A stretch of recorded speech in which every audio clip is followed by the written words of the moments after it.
또 한국이 이를 냈습니다. 처음엔 LA의 일부 힙스터들 사이에서만 조용히 퍼지던 한국의 하얀 술이 이제는 미국 전역을 강타하고 있는데요. 우유처럼 하얗고 탁한 이 술, 처음엔 이게 정말 술이 맞나 하는 의심의 눈초리를 받았지만 이제는 너무 매력적이어서 힐링 드링크라는 새로운 애칭까지 얻었다고 합니다. 유명 레스토랑들에서는 프리미엄 막걸리 확보를 위해 한국 양조장들과 독점 계약 경쟁을 벌이고 있다고 하는데요. 도대체 무슨 일이 벌어진 걸까요? 처음엔 그저 건강한 술을 찾는 손님들을 위해 시작했어요. 그런데 이게 제 인생을 완전히 바꿔놓을 줄은 상상도 못했죠. LA에서 성공적인 레스토랑을 운영하던 어느 요리사의 이야기는 지금 미국을 강타하고 있는 막걸리 열풍의 시작점이 되었습니다. 수천 년의 역사를 가진 한국의 전통 발효주가 어떻게 21세기 미국의 힙한 음료가 되었는지, 그리고 이 하얀 술이 어떻게 한 여성 사업가의 인생을 바꿔놓았는지, 그 놀라운 이야기를 지금 시작합니다. 안녕하세요. 저는 LA에서 더 가든 키친이라는 레스토랑을 운영하고 있는 올리비아 브라운입니다. 레스토랑 오너로서 제가 가장 중요하게 생각하는 것은 건강하고 신선한 식재료로 만든 요리를 통해 손님들에게 특별한 경험을 선사하는 것이에요. 저의 레스토랑은 LA 웨스트 할리우드에 위치해 있는데요. 캘리포니아의 신선한 식재료들을 활용한 건강식으로 유명해졌죠. 특히 저는 매주 산타모니카 파머스 마켓에 직접 가서 제철 채소와 허브를 고르는데 이렇게 선별한 재료들로 만드는 요리들이 손님들 사이에서 큰 인기를 얻고 있어요. 5년 전 레스토랑을 처음 시작할 때만 해도 이렇게 성공할 거라고는 생각하지 못했는데 얼마 전에는 LA 타임즈의 올해의 레스토랑 후보에 오르는 영광도 얻었죠. SNS에서도 제 레스토랑과 요리에 대한 이야기를 꾸준히 공유하면서 많은 분들의 관심을 받게 됐어요. 인스타그램 팔로워가 50만 명을 넘어섰고 푸드 인플루언서로서도 활발하게 활동하고 있죠. 건강한 식문화와 새로운 음식 트렌드를 소개하는 제 콘텐츠가 많은 분들의 공감을 얻으면서 최근에는 여러 음식 브랜드의 컨설팅 요청도 받고 있어요. LA는 정말 다양한 문화가 공존하는 도시예요. 특히 최근 몇 년 사이 한국 문화의 영향력이 눈에 띄게 커진 것을 실감하고 있죠. 제 레스토랑 근처에만 해도 새로운 한식당들이 속속 들어서고 있고 한국식 카페들도 트렌디한 핫플레이스로 자리 잡았어요. 처음에는 단순히 K-팝의 인기 때문이라고만 생각했는데 점차 한국 문화가 가진 매력이 훨씬 더 깊고 다양하다는 것을 알게 됐죠. 특히 제가 관심을 갖게 된 것은 한국의 발효 식문화였어요. 같은 요리 학교를 나온 한국계 친구 소피아를 통해 처음 접하게 됐는데 수천 년의 역사를 가진 한국의 발효 문화가 현대의 건강 트렌드와 너무나 잘 맞아떨어진다는 걸 발견했죠. 김치는 이미 슈퍼푸드로 전 세계적인 인정을 받고 있었지만 그 외에도 장류나 젓갈, 그리고 전통주 같은 다양한 발효식품들이 있다는 걸 알게 됐어요. 소피아는 종종 자신의 할머니가 담그신 김치나 장아찌를 들고 와서 저에게 맛보게 해줬어요. 그녀의 할머니는 발효식품에 들어있는 유산균이 장 건강에 좋다고 항상 강조하셨다고 해요. 실제로 최근 들어 많은 영양학 연구에서도 발효식품의 건강 효과가 입증되고 있죠. 건강한 음식을 추구하는 레스토랑 오너로서 저는 이런 한국의 발효 문화에 자연스럽게 매료되기 시작했어요. 그러던 어느 날 소피아가 저에게 특별한 한국 술을 소개해줬어요. 바로 막걸리였죠. 처음에는 생소한 이름과 하얀 색상 때문에 약간 망설여졌지만 한 모금 마셔보고는 그 부드러운 목넘김과 은은한 단맛에 놀랐어요. 더 놀라웠던 것은 이 술이 쌀을 발효시켜 만든 자연 발효주라는 점이었죠. 알코올 도수도 낮고 유산균도 포함되어 있다는 설명을 들으니 더욱 흥미가 생겼어요. 요즘 미국에서는 건강한 음료에 대한 관심이 매우 높아요. 코부차나 콤부차 같은 발효 음료가 큰 인기를 끌고 있고 자연주의를 추구하는 내추럴 와인도 트렌드로 자리 잡았죠. 이런 상황에서 한국의 막걸리는 분명 새로운 가능성을 가진 음료라는 생각이 들었어요. 건강한 식문화를 추구하는 제 레스토랑의 철학과도 잘 맞았고요. 한국의 발효 문화, 특히 막걸리에 대한 호기심이 커져가면서 저는 한국 여행을 계획하기 시작했어요. 소피아가 들려준 이야기들, 그리고 SNS에서 보았던 한국의 다양한 음식 문화가 너무나 궁금했거든요. 그렇게 저는 한국으로 향하는 비행기에 올랐고, 그곳에서 제 인생을 바꿀 특별한 경험을 하게 되었죠. 비행기에서 내려 처음 마주한 한국의 공기는 무척이나 상쾌했어요. 인천공항의 웅장한 모습과 깔끔한 시설에 먼저 놀랐고, 공항에서 서울로 향하는 길에 보이는 도시의 모습도 신선한 충격이었죠. 현대적인 빌딩 숲 사이로 보이는 전통 건물들의 모습이 독특한 매력을 자아냈어요. 소피아가 추천해준 대로 첫날은 광장시장을 찾았어요. 오래된 시장이라고 해서 다소 낙후된 모습일 거라 예상했는데 시장 안으로 들어서자마자 활기찬 에너지가 온몸으로 전해져 왔죠. 시장 곳곳에서 풍기는 다양한 음식 냄새와 상인들의 활기찬 목소리, 그리고 분주히 오가는 사람들의 모습이 마치 살아있는 유기체 같았어요. 시장 안쪽으로 들어가니 빈대떡을 부치는 가게들이 줄지어 있었는데 그 앞에는 관광객들과 현지인들이 함께 어울려 앉아 막걸리를 마시고 있었어요. 처음에는 낮부터 술을 마시는 것이 다소 생소했지만 시장의 분위기에 휩쓸려 저도 모르게 한 자리를 잡았죠. 시장 한쪽에서 사람들이 하얀색 술을 마시는 모습이 눈에 들어왔어요. 처음에는 그게 막걸리인 줄 몰랐죠. 한국 술이라고 하면 소주 정도만 알고 있었거든요. 소주는 LA의 한인타운에서도 자주 보이고 K-드라마에서도 흔히 볼 수 있어서 친숙했는데 이렇게 흰색을 띠는 술은 처음 봤어요. 처음에는 솔직히 좀 꺼려졌어요. 불투명한 흰색 액체라니 마치 탁한 물처럼 보였거든요. 게다가 플라스틱 병에 담겨 있는 모습도 낯설었죠.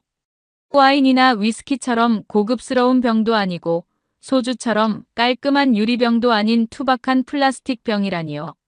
하지만 주변 사람들이 너무나 즐겁게 마시는 모습이 궁금증을 자극했어요. 용기를 내어 한 잔을 시켰는데 첫눈에 본 막걸리는 정말 특이했어요. 잔을 흔들어 보니 약간 걸쭉한 느낌이 났고 은은하게 톡 쏘는 향이 코끝을 자극했죠. 첫 모금을 마시는 순간 제가 가졌던 모든 선입견이 완전히 깨져버렸어요. 탱글탱글한 기포가 혀끝에서 터지면서 신선한 막걸리 특유의 달콤하고 상큼한 맛이 입안 가득 퍼졌죠. 약간의 유산균 맛과 함께 부드러운 목넘김이 이어졌는데 상상했던 것과는 전혀 다른 세련된 맛이었어요. 옆에서 지글지글 구워지는 빈대떡과 함께 마시니 이보다 더 완벽한 페어링이 있을까 싶을 정도였어요. 시장에서 만난 할머니 상인 한 분이 막걸리에 대해 이것저것 설명해 주셨는데 그분의 말씀 중에 특히 기억에 남는 게 있었어요. 막걸리는 서민들의 술이었지만 그 안에는 한국인들의 지혜와 정성이 담겨 있다는 거였죠. 쌀을 발효시켜 만든 술이기에 영양가도 높고 무엇보다 자연스럽게 생기는 유산균 덕분에 건강에도 좋다고 하셨어요. 그 말씀을 듣고 더욱 궁금증이 생겨서 다음 날은 느린마을 양조장을 찾았어요. 현대적인 서울 도심에서 조금 벗어난 곳에 위치한 이곳은 전통 방식으로 막걸리를 만드는 양조장이었죠. 이름처럼 정말 느리게 하나하나 정성을 들여 막걸리를 만드는 과정을 직접 볼 수 있었어요. 양조장에서는 먼저 막걸리의 역사에 대해 설명을 들었어요. 삼국시대부터 이어져 온 오랜 전통주라는 사실이 놀라웠죠.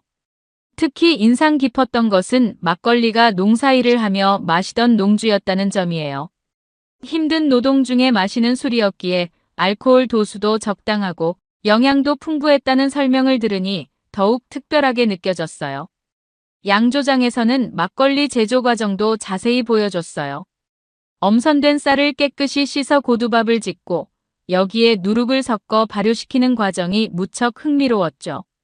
특히 장인이 술의 상태를 확인하기 위해 발효 과정 중인 막걸리의 향을 맡고 색을 살피고 맛을 보는 모습에서 장인 정신이 느껴졌어요.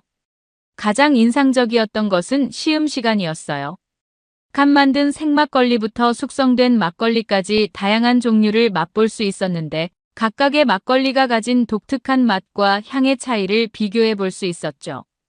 특히 생막걸리의 신선하고 깔끔한 맛은 정말 특별했어요. LA에서 마셨던 막걸리와는 차원이 다른 신선함이었죠. 양조장 장인님께서는 막걸리가 단순한 술이 아니라고 강조하셨어요. 우리 쌀로 만든 건강한 발효주이며 한국인들의 일상과 함께 해온 소중한 문화유산이라고 하셨죠. 그 말씀을 들으며 문득 떠올랐어요. 내가 LA에서 운영하는 레스토랑에서도 이런 가치 있는 전통주를 소개하면 좋겠다는 생각이 들었죠. 느린마을 양조장을 나오면서 마음속에 새로운 결심이 생겼어요. 단순히 맛있는 술을 넘어서 오랜 역사와 문화가 담긴 한국의 막걸리를 미국 사람들에게도 제대로 알리고 싶다는 생각이 강하게 들었죠. 이런 생각을 하며 LA로 돌아가는 비행기에 올랐을 때 제 머릿속은 이미 새로운 도전에 대한 계획들로 가득 차 있었어요. 한국에서의 특별한 경험을 안고 LA로 돌아온 후 저는 곧바로 막걸리 사업을 위한 준비를 시작했어요. 먼저 미국 내 막걸리 시장 현황을 자세히 조사했죠. 한인마트에는 이미 몇 가지 막걸리 브랜드가 들어와 있었지만 대부분 한인 고객들을 대상으로 하는 제품들이었어요. 미국 소비자들의 입맛과 취향을 고려한 마케팅은 거의 이루어지지 않고 있는 상황이었죠. 특히 눈에 띈 것은 미국 내 발효음료 시장의 급격한 성장이었어요. 콤부차가 대중화된 이후로 계피어, 발효차 등 다양한 발효음료들이 인기를 얻고 있었죠. 여기에 내추럴 와인의 트렌드까지 더해지면서 자연 발효 주류에 대한 관심도 높아지고 있었어요. 이런 트렌드 속에서 막걸리는 분명 새로운 기회가 있을 거라 확신했죠. 먼저 레스토랑에서 막걸리를 시험적으로 판매해 보기로 했어요. 막걸리를 레스토랑에서 제대로 선보이기 위해서는 안정적인 수급이 가장 중요했어요.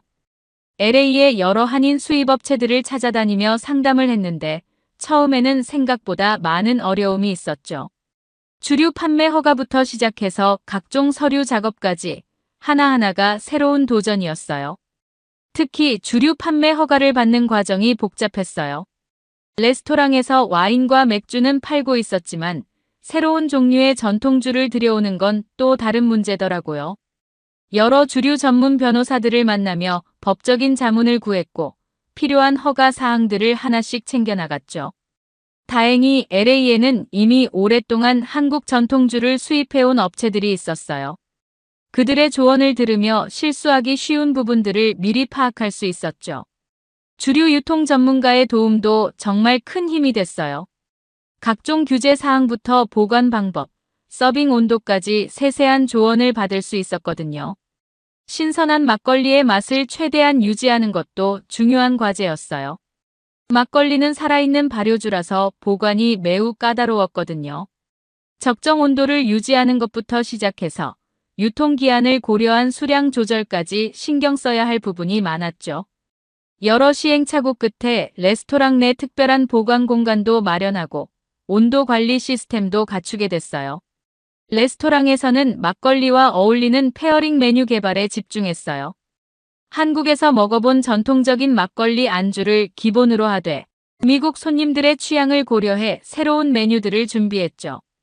신선한 해산물을 튀겨 만든 템푸라, 허브를 활용한 채소, 튀김, 로컬 치즈를 곁들인 한식 타파스 등 다양한 퓨전 요리를 개발했어요.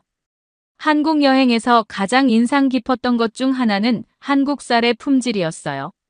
막걸리의 맛이 이렇게 특별한 이유가 우수한 쌀에 있다는 걸 알게 됐죠. 특히 한국의 발효 과정은 과학적으로도 매우 정교했어요. 온도와 습도를 철저하게 관리하면서 최상의 맛을 만들어내는 과정이 놀라웠죠. 막걸리를 서브하는 방식에도 특별히 신경을 썼어요. 한국에서 본 전통 도자기의 아름다움에 매료되어 LA의 한 도예 공방과 협업해서 특별한 막걸리 잔을 제작했죠. 직접 도예가와 함께 디자인하고 만드는 과정에 참여했는데 전통 도자기의 은은한 광택과 현대적인 감각을 조화시키려 노력했어요. 특히 잔의 두께와 크기, 형태를 연구하면서 막걸리의 온도를 오래 유지하고 향을 최대한 살릴 수 있는 구조를 고민했죠. 특히 신경 썼던 것은 막걸리의 건강한 면모를 강조하는 것이었어요. 막걸리에 함유된 유산균, 비타민, 식이섬유 등의 영양 성분을 강조했고 자연 발효 과정을 통해 만들어지는 프로바이오틱스의 장점도 부각했죠. 알코올 도수가 낮고 칼로리도 적다는 점은 건강을 중시하는 LA 소비자들에게 큰 장점으로 다가왔어요. SNS 마케팅도 전략적으로 진행했어요. 인스타그램에서는 막걸리의 제조 과정부터 보관, 서빙하는 모습까지 모든 과정을 스토리로 담아냈죠. 특히 한국 전통 도자기에 막걸리를 담아 서빙하는 모습이나 페어링 메뉴와 함께 찍은 사진들이 팔로워들의 큰 관심을 받았어요. 처음에는 손님들의 반응이 조심스러웠어요. 생소한 외관 때문에 망설이는 손님들도 있었죠. 첫 주에 있었던 일인데 한 손님이 막걸리를 보고 이게 발효된 요구르트 같기도 하고 쌀 맥주 같기도 하고 뭔가 굉장히 특이하네요 라며 호기심 어린 표정을 지었던 게 기억나요. 특히 잊지 못할 손님이 있었는데 20년 넘게 와인을 수입하는 일을 해온 분이었어요. 그분이 처음에는 회의적인 표정으로 막걸리를 한 모금 머금더니 놀란 표정으로 이런 달달하고 부드러운 술은 처음이에요. 이게 정말 전통 술이라고요? 라며 감탄했죠. 그 후로 그분은 저희의 열렬한 단골이 되었어요. 시간이 지날수록 더 많은 손님들이 막걸리의 매력에 빠져들었어요. 특히 내추럴 와인 애호가들이 막걸리의 복합적인 풍미에 매료되었고 요가나 필라테스 강사들은 운동 후 가볍게 즐길 수 있는 발효주로 막걸리를 추천하기 시작했죠. 가장 감동적이었던 순간은 어느 날 찾아온 한국계 미국인 가족들과의 만남이었어요. 70대 할머니께서 막걸리 한 잔을 드시고는 눈시울을 붉히시더니 40년 만에 처음으로 어머니가 담그시던 그 맛을 다시 느꼈다고 하시며 감사하다고 하셨죠. 그때 저는 제가 단순히 술을 파는 것이 아닌 추억과 문화를 나누는 일을 하고 있다는 걸 깊이 느꼈어요. 입소문이 나면서 레스토랑을 찾는 손님들이 늘어났어요. 특히 막걸리를 맛보기 위해 일부러 찾아오는 손님들이 생기기 시작했죠. 주류 전문 매체에서도 관심을 보이기 시작했고 LA 타임즈의 음식 칼럼에서 새로운 트렌드로 소개되기도 했어요. 이런 긍정적인 반응에 힘입어 막걸리 전문바를 오픈하기로 결심했어요.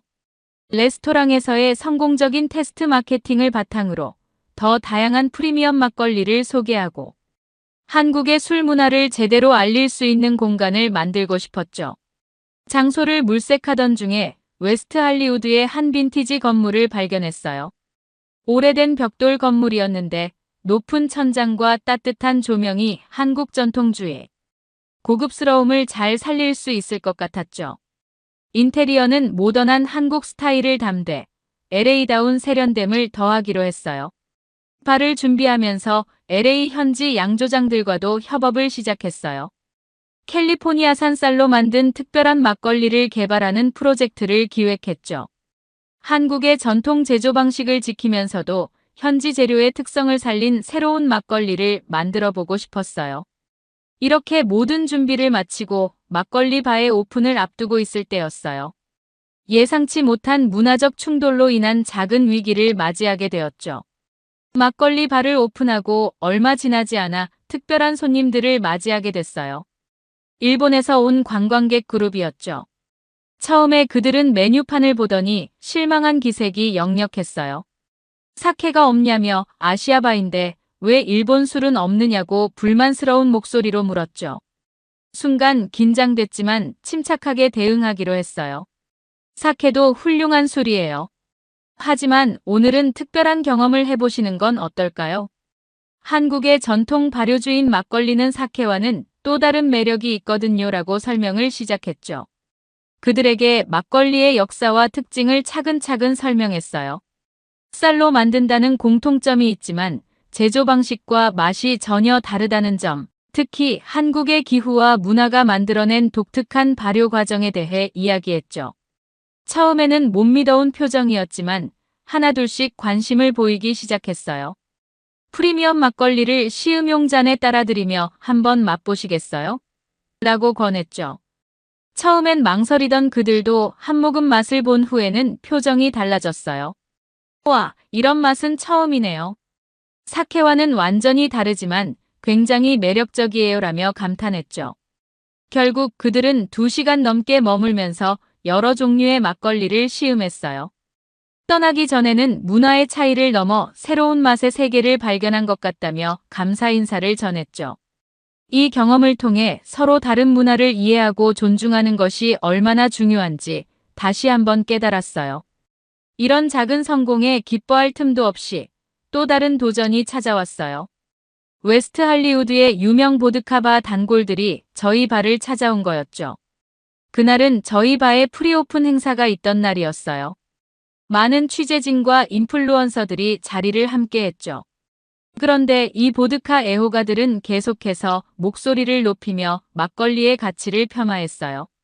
저는 순간 당황스러웠지만 이런 상황을 예의주시하고 있던 취재진들 앞에서 침착하게 대응하기로 했죠. 먼저 그들에게 막걸리의 역사와 문화적 가치를 설명했어요. 수천 년 동안 한국인들의 삶과 함께 해온 전통주의며 자연 발효 과정을 통해 만들어지는 건강한 술이라는 점을 강조했죠. 특히 도수가 낮은 것은 오히려 장점이라고 설명했어요. 현대인들의 건강한 음주 문화와 잘 맞아떨어진다는 점을 이야기했죠. 그리고 그들에게 직접 막걸리를 체험해 볼 것을 제안했어요. 특별히 준비한 프리미엄 막걸리를 시음용 전통잔에 따라주며 향을 음미하고 천천히 맛보는 방법을 알려줬죠. 처음에는 거부감을 보이던 그들도 막걸리의 복합적인 맛과 은은한 단맛, 그리고 부드러운 목넘김을 경험하면서 조금씩 태도가 변하기 시작했어요. 특히 그들의 마음을 움직인 것은 막걸리와 함께 준비한 페어링 음식이었어요. 한국의 전통 안주를 현대적으로 재해석한 메뉴들이 막걸리의 맛을 한층 더 돋보이게 했죠. 특히 새우튀김과 막걸리의 조화는 그들에게 깊은 인상을 남겼어요. 하나둘씩 맛을 보던 그들은 점점 더 흥미를 보이기 시작했고 결국에는 진심 어린 사과와 함께 막걸리의 매력을 인정하게 됐죠. 이 사건은 오히려 저희에게 좋은 기회가 됐어요. 취재진들은 문화적 차이를 슬기롭게 극복하고 서로를 이해하게 되는 과정을 지켜봤고 이를 긍정적인 관점에서 기사화했죠. SNS에서도 이 이야기가 화제가 되면서 다양성을 존중하고 새로운 문화를 포용하는 저희 바의 이미지가 더욱 강화됐어요. 그 보드카 애호가들은 이후 저희의 단골이 됐어요. 그들은 오히려 막걸리의 진정한 가치를 널리 알리는 전도사가 됐죠. 자신들의 SNS에 막걸리 체험기를 올리고 지인들에게 적극적으로 추천하기 시작했어요. 특히 건강을 생각하는 젊은 층에게 막걸리를 소개하며 새로운 음주 문화를 만들어가는데 큰 역할을 해주었죠. 이 경험을 통해 문화적 차이를 대하는 방법을 배웠어요. 상대방의 무지나 편견에 화를 내는 대신 이해시키고 경험하게 하는 것이 더 효과적이라는 걸 깨달았죠. 또한 이런 충돌이 오히려 새로운 기회가 될 수 있다는 것도 알게 됐어요. 위기를 슬기롭게 극복하면서 저희 바는 더 많은 사람들의 관심을 받게 됐고 막걸리의 진정한 가치를 알리는데 더욱 힘을 실을 수 있었죠. 이런 경험들이 쌓이면서 저는 더 큰 그림을 그리기 시작했어요. 단순히 술을 파는 것을 넘어서 한국의 전통 음식, 문화를 제대로 알리는 문화 전도사가 되고 싶다는 생각이 들었죠. 그리고 이런 생각은 곧 새로운 도전으로 이어지게 됐어요. LA를 넘어 다른 도시에도 막걸리의 매력을 알리고 싶다는 욕심이 생겼죠. 하지만 사업 확장을 준비하던 중에 예상치 못한 변수가 찾아왔어요. 코로나19라는 전 세계적 위기는 저희의 계획에도 큰 영향을 미쳤죠. 하지만 이 위기 속에서도 우리는 새로운 기회를 발견할 수 있었어요. 오히려 이 시기에 더 많은 사람들이 건강한 술에 관심을 가지기 시작했거든요. 코로나19라는 예상치 못한 위기는 모든 것을 바꿔놓았어요. 바가 문을 닫아야 했고 많은 고객들을 만날 수 없게 됐죠. 하지만 이런 위기 속에서도 새로운 기회가 찾아왔어요. 집에 머무는 시간이 길어지면서 건강한 술에 대한 관심이 오히려 커졌거든요. 처음에는 막막했지만 빠르게 비대면 서비스로 전환했어요. 막걸리를 배달하는 것부터 시작했죠. 신선도 유지를 위해 특별한 보냉 포장을 개발했고 각 가정에서도 최적의 상태로 막걸리를 즐길 수 있도록 상세한 보관법과 음용법을 담은 가이드도 함께 제공했어요. 특히 큰 인기를 얻은 것은 홈막걸리 키트였어요. 프리미엄 막걸리와 함께 전통잔, 안주재료, 레시피 카드를 세트로 구성했죠. 집에서도 바의 분위기를 느낄 수 있도록 한국 전통 음악 플레이리스트도 추천했어요. 이 키트는 SNS에서 큰 화제가 되었고, 많은 사람들이 집에서 막걸리를 즐기는 모습을 공유하기 시작했죠. 온라인에서의 소통도 더욱 활발해졌어요. 인스타그램 라이브를 통해 막걸리 테이스팅 클래스를 진행했고, 한국의 술 문화와 역사에 대한 이야기도 나눴죠. 집에서 쉽게 만들 수 있는 한식 안주 레시피도 공유했어요. 이런 콘텐츠들은 예상 이상의 호응을 얻었고, 팔로워 수도 크게 늘어났죠. 놀라웠던 것은 이런 온라인 활동을 통해 전국 각지에서 관심이 쏟아진 거예요. 뉴욕, 시카고, 샌프란시스코 등 다른 도시의 사람들도 막걸리를 구매하고 싶다는 문의를 보내왔죠. 이를 계기로 온라인 판매 시스템을 구축하고 배송 가능 지역을 전국으로 확대했어요. 코로나19가 조금씩 완화되면서 오프라인 영업도 재개했지만 이미 막걸리는 집에서 즐기는 프리미엄 전통주로서의 새로운 이미지를 확고히 다지고 있었어요. 건강과 웰빙을 중시하는 밀레니얼 세대 사이에서 특히 큰 인기를 얻었죠. 자연 발효된 건강한 술이라는 점이 더욱 부각되면서 많은 사람들이 막걸리를 찾기 시작했어요. 이런 성공을 바탕으로 다른 도시로의 확장도 시작했어요. 뉴욕의 첫 매장을 시작으로 여러 도시에 막걸리 바를 열 계획을 세웠죠. 각 지역의 특성에 맞춰 메뉴를 구성했고 현지 식재료를 활용한 페어링 메뉴도 개발했어요. 특히 뉴욕 매장에서는 브루클린의 힙스터들 사이에서 막걸리가 큰 인기를 얻었죠. 미디어의 관심도 뜨거웠어요. 주요 음식 매체들이 막걸리를 새로운 트렌드로 다루기 시작했고 건강 관련 매체들도 막걸리의 영양학적 가치를 집중 조명했죠. 저는 이런 기회를 통해 막걸리의 진정한 가치를 더 많은 사람들에게 알릴 수 있었어요. 가장 보람찼던 순간은 한국계 미국인들의 반응이었어요. 많은 분들이 찾아와서 할머니, 할아버지와 함께 마시던 막걸리의 추억을 이야기해 주셨죠. 어떤 분들은 눈물을 글썽이며 고향의 맛을 느낄 수 있어 감사하다고 말씀해 주셨어요. 그때마다 제가 하는 일이 단순한 사업이 아닌 문화의 가교 역할을 하고 있다는 것을 실감했죠. 이 모든 경험을 통해 한국이라는 나라와 그 문화의 깊이를 새롭게 발견하게 됐어요. 처음에는 단순히 건강한 술로만 생각했던 막걸리가 이제는 제 인생의 큰 전환점이 되었죠. 한국의 전통 음식과 술 문화에는 오랜 역사와 지혜가 담겨 있다는 것을 깨달았고 이를 세계에 알리는 일에 더욱 큰 사명감을 느끼게 됐어요. 이제 저는 막걸리를 통해 배운 한국 문화의 아름다움을 더 많은 사람들과 나누고 싶어요. 한국의 술 문화가 가진 독특한 매력, 정의 문화, 그리고 건강을 생각하는 지혜를 전하고 싶죠. 앞으로도 한국 문화의 진정한 가치를 알리는 일에 계속 힘쓸 거예요. 한국은 제게 새로운 시각과 영감을 준 특별한 나라가 되었으니까요. 지금까지의 여정을 돌아보면 한 잔의 막걸리가 제 인생을 이렇게 바꿔놓을 줄은 상상도 못했어요. LA의 레스토랑 운영자였던 제가 이제는 한국 전통주의 매력을 전하는 문화 전도사가 되었다는 게 아직도 신기하게 느껴졌죠. 하지만 이제는 더 큰 꿈을 꾸게 됐어요. 얼마 전 한국 친구를 통해 재미있는 소식을 들었어요. 한국에서는 이미 집에서 직접 막걸리를 만들어 먹을 수 있는 키트가 있다는 거예요. 누룩과 쌀을 기본으로 해서 집에서도 손쉽게 막걸리를 담글 수 있게 만든 제품이었죠. 이 이야기를 듣고 곧바로 한국의 키트를 몇 개 구해서 직접 체험해보기도 했어요. 이런 경험을 바탕으로 저도 미국 시장에 맞는 다이 막걸리 키트를 개발해보고 싶다는 생각이 들었어요. 물론 주류 제조와 관련된 규제나 허가 문제들이 있겠지만 먼저 소규모로 시작해서 가능성을 타진해보고 싶었죠. 한국의 키트를 참고해서 미국 FDA 기준에 맞는 제품을 개발하는 것을 목표로 삼았어요.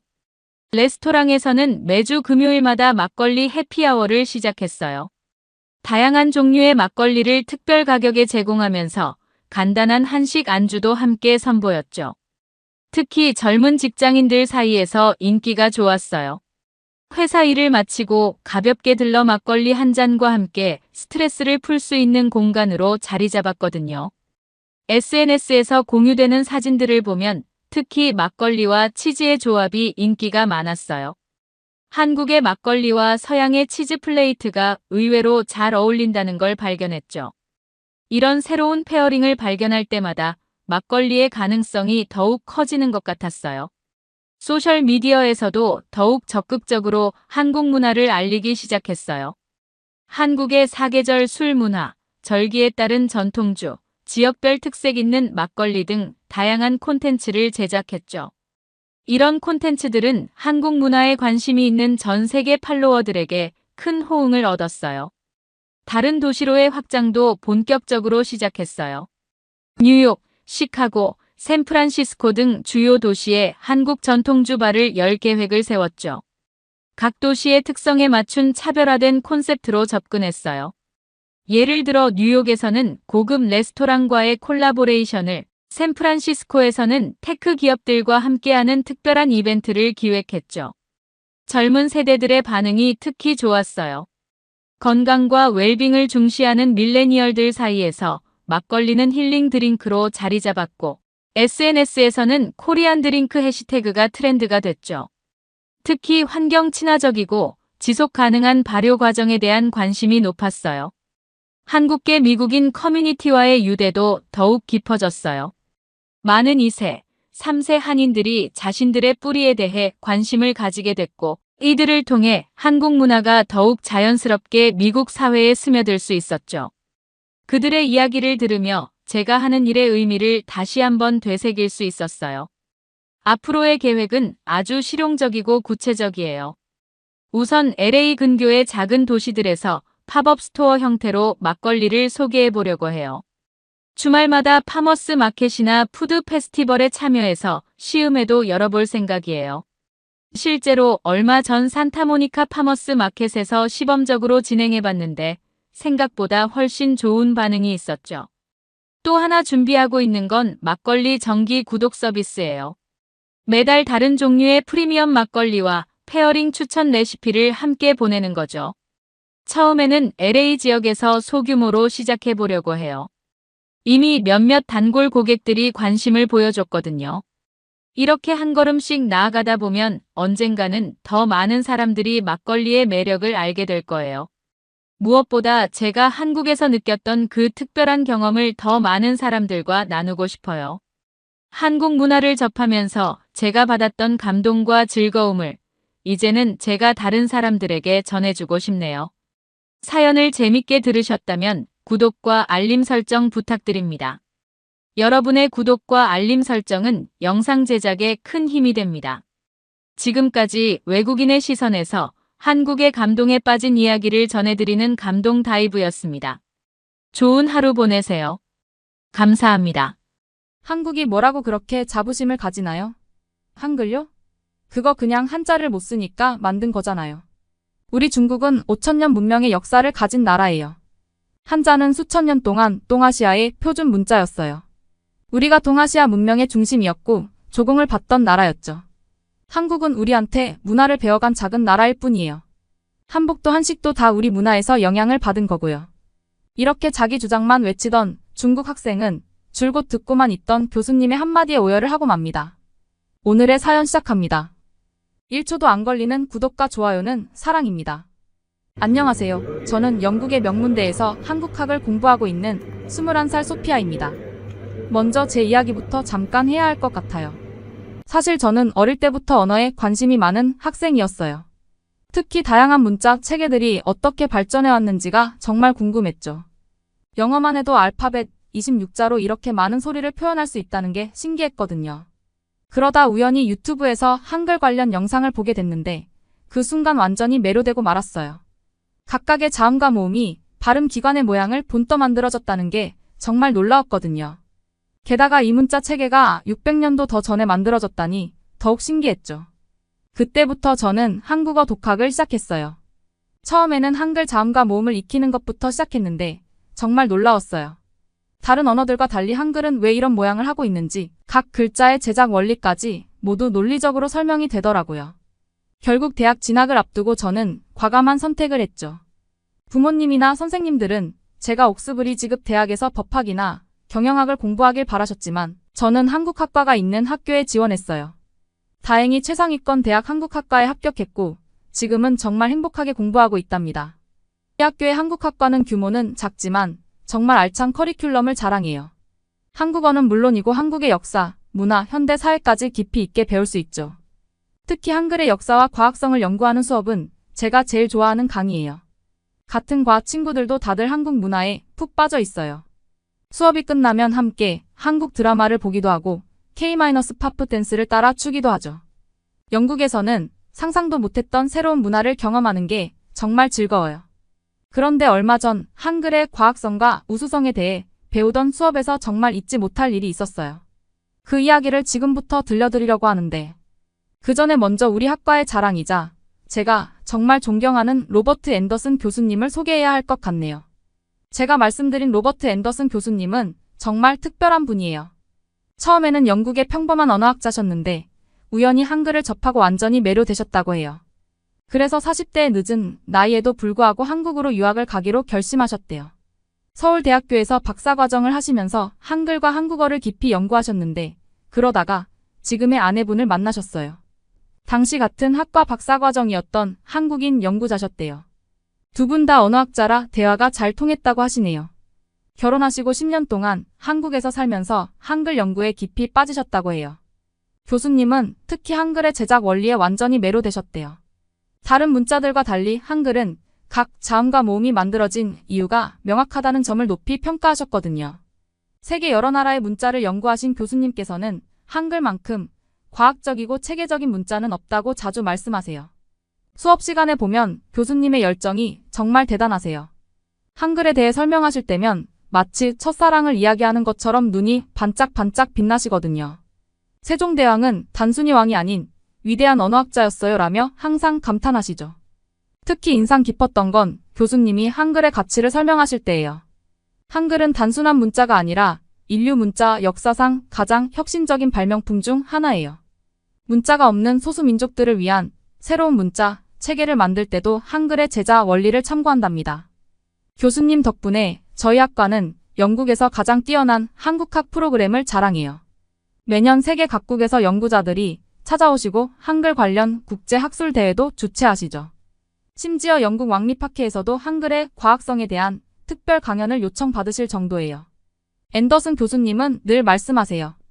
한글은 단순히 한국의 문자가 아니라 인류의 위대한 문화유산이에요. 이걸 제대로 연구하고 알리는 것이 우리 학자들의 의무죠. 이런 교수님의 열정 덕분에 저도 한글과 한국 문화에 더욱 깊은 애정을 가지게 됐어요. 그런데 얼마 전 교수님의 한글 수업 시간에 뜻밖의 일이 발생했어요. 교수님께서 평소처럼 열정적으로 한글의 창제 과정을 설명하고 계셨어요. 세종대왕이 어떻게 문자가 없는 백성들을 위해 한글을 만들었는지, 그 과정에서 어떤 과학적 원리들이 적용됐는지를 상세히 설명해 주셨죠. 한글은 세계 문자 역사상 가장 독특한 창제 과정을 거쳤어요. 다른 문자들은 자연스럽게 발전한 것과 달리 한글은 철저한 과학적 원리를 바탕으로 계획적으로 만들어졌거든요. 교수님의 설명이 이어지고 있을 때였어요. 갑자기 강의실 뒤쪽에서 웅성거리는 소리가 들렸어요. 중국 교환 학생들이 모여 앉은 자리에서였죠. 그중 한 학생이 갑자기 손을 번쩍 들었어요. 교수님께서 네, 질문 있으신가요? 라고 물으시자 그 학생은 다소 공격적인 어조로 말하기 시작했어요. 교수님, 한자가 있었는데 왜 새로운 문자가 필요했나요?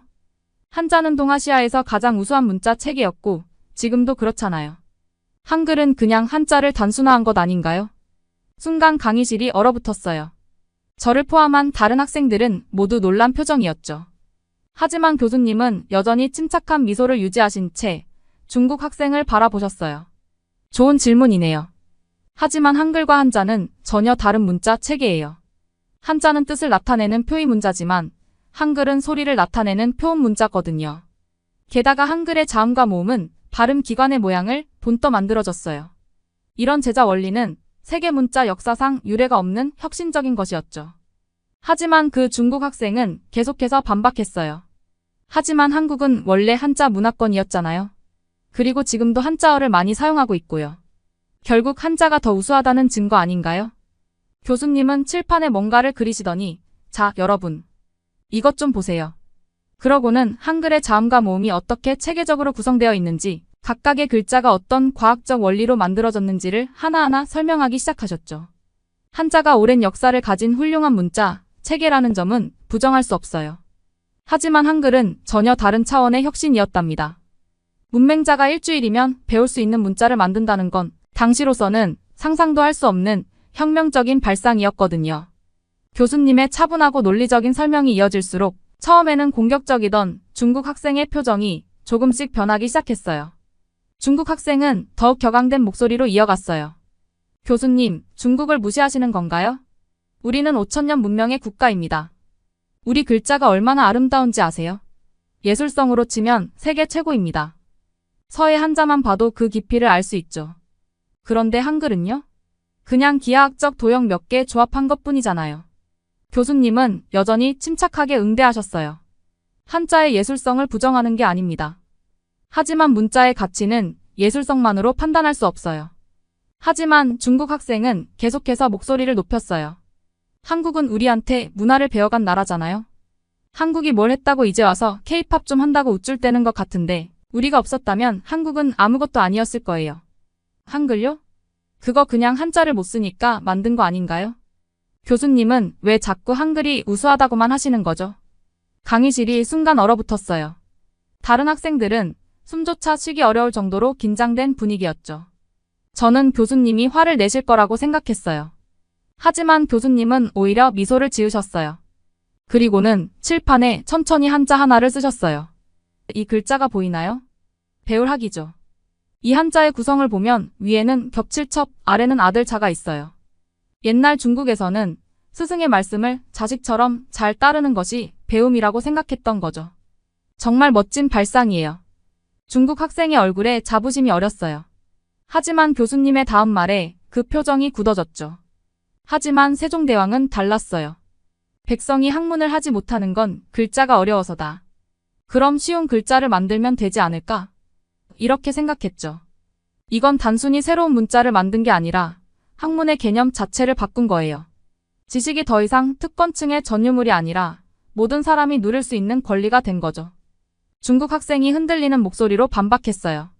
하지만 그래도 우리가 먼저였고 우리가 더 큰 나라고. 교수님은 그 학생의 눈을 똑바로 바라보시며 말씀하셨어요. 진정한 문명의 위대함은 크기나 오래됨이 아닙니다. 그것이 인류에게 얼마나 큰 희망을 주었는가, 그것이 기준이 되어야 해요. 한글은 배움에는 차별이 없다는 큰 희망을 보여준 혁명이었어요. 당신의 자부심처럼 한국인들이 한글에 대한 자부심도 이해해주길 바랍니다. 그 순간 중국 학생의 눈에서 눈물이 흘러내렸어요. 그는 고개를 숙이며 떨리는 목소리로 말했죠. 죄송합니다. 제가 너무 편협했네요. 사실 제 할머니도 80년을 넘게 사셨는데도 한자를 다 못 읽으세요. 교수님의 설명은 계속 이어졌어요. 제가 10년간 한국에서 한글을 연구하면서 가장 놀라웠던 점은 바로 이 문자의 독창성이었어요. 특히 자음과 모음을 만드는 원리가 정말 혁신적이죠. 교수님은 칠판에 기역, 니은, 디귿을 쓰시더니 이 자음들을 보세요. 이건 단순한 기호가 아닙니다. 실제로 우리가 소리를 낼 때 혀와 입천장이 만나는 모양을 본떠 만든 거예요. 기역은 혀가 목구멍을 막는 모양, 니은은 혀가 위진몸에 닿는 모양을 본뜬 거죠. 이런 원리는 다른 어떤 문자에서도 찾아볼 수 없어요. 그러면서 교수님은 자신의 연구 경험을 들려주셨어요. 제가 서울대에서 공부할 때 세계 각국의 문자 체계를 비교 연구했어요. 하지만 이렇게 과학적이고 체계적인 문자는 찾을 수 없었죠. 심지어 현대의 언어학자들도 한글의 제작 원리에 감탄한답니다. 중국 학생이 여전히 의구심 가득한 표정으로 물었어요. 하지만 교수님, 그렇다고 해도 한자가 더 오래되고 역사가 깊지 않나요?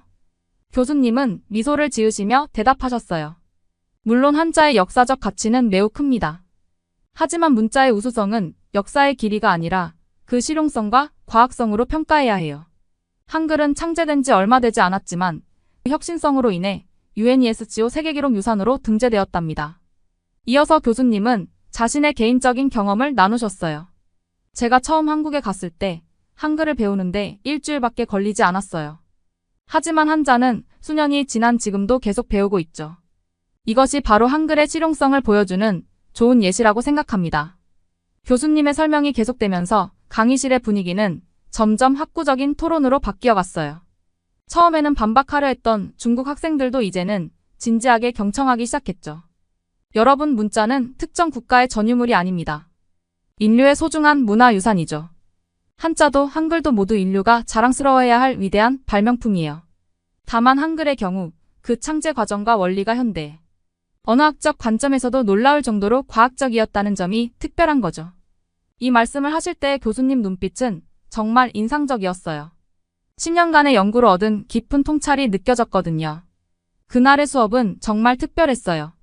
교수님의 열정적인 강의가 끝난 후 놀랍게도 처음에 반박하던 중국 학생이 먼저 교수님께 다가왔거든요.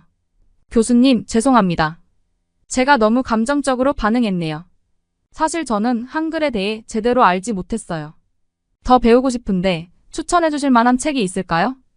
교수님은 환한 미소를 지으시며 말씀하셨어요. 전혀 사과할 필요 없어요. 이렇게 열린 마음으로 배우려는 자세가 정말 훌륭해요. 제 연구실에 좋은 책들이 많으니 언제든 들러요. 이 장면을 지켜보면서 저는 문득 깨달았어요. 진정한 학문이란 이런 거구나. 서로 다른 의견을 가진 사람들이 대화를 통해 새로운 이해에 도달하는 것. 그게 바로 대학에서 우리가 배워야 할 가장 중요한 것이 아닐까요? 그 후로 우리 수업의 분위기는 더욱 활기차졌어요. 중국 학생들도 적극적으로 질문하고 토론에 참여하기 시작했고, 때로는 한자와 한글의 특징을 비교하면서 서로의 문화를 이해하는 시간도 가졌죠. 앤더슨 교수님은 항상 말씀하세요. 언어와 문자는 서로를 이해하는 다리가 되어야지 벽이 되어서는 안 돼요. 한자와 한글은 각자의 방식으로 위대하고 그래서 우리는 둘 다 소중히 여기고 연구해야 하죠. 지금 생각해보면 그날의 수업은 제 인생에서 가장 값진 수업 중 하나였던 것 같아요. 단순히 한글의 우수성을 배운 게 아니라 서로 다른 문화를 어떻게 이해하고 존중해야 하는지를 배웠거든요. 저는 이제 곧 졸업을 앞두고 있어요. 앤더슨 교수님의 지도 아래 한글의 보급과 교육에 대한 논문을 쓰고 있죠. 언젠가는 저도 교수님처럼 한글의 아름다움과 과학성을 세계에 알리는 연구자가 되고 싶어요. 문자는 단순한 기호가 아니라 인류의 지혜와 문화가 담긴 보물이에요. 그리고 한글은 그 보물 중에서도 가장 빛나는 다이아몬드가 아닐까요? 이런 생각을 하면서 저는 오늘도 열심히 공부하고 있답니다. 제 이야기는 여기까지입니다. 오늘은 영국에서 한글을 사랑하는 교수님과 제자의 이야기를 들어보았습니다.